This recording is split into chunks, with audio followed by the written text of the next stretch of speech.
الشرموط الأبيض، أو في ناس بيقولوا الملاح الخالدي. ملاح حلو جدا وطريقته بسيطة.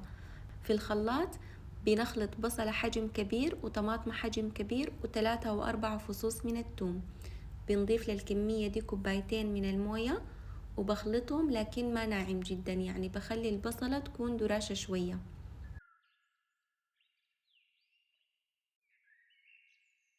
بعدين بضيف الحاجات الخلطتها دي في الحلة، وبنضيف اللحمة المفرومة. نحن لسه هنا على البارد، ما رفعنا الحلة في النار. ده نص كيلو من اللحمة المفرومة.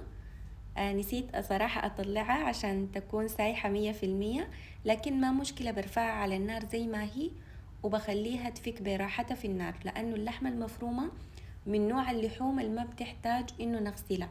بحركها شوية وبعدين بغطي الحلة لحد ما تفك لي تماما. انتوا لو اللحمة عندكم ما مجمدة ما محتاجين تعملوا الخطوة دي. أول ما ترفعوه في النار الملاح ده تحركوه تحريك خفيف عشان اللحمة ما تكون كتل سميكة. سريع جدا وبيستوي بسرعة، ما بياخد تقريبا غير ربع ساعة على النار. أول ما يطلع زيت في الوش ولونه شكل اللحمة يكون كده، حأضيف التوابل والبهارات.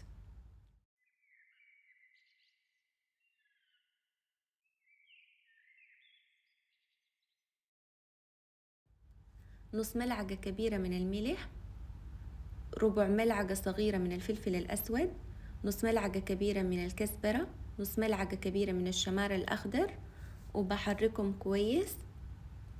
وبضيف الويكة، ضفت ملعقة ونص من الويكة. هنا ضفت نص ونص ملعقة وحسيته لسه خفيف، فبرجع أضيف نص ملعقة تانية، يعني ضفت ملعقة ونص للكمية دي من الويكة.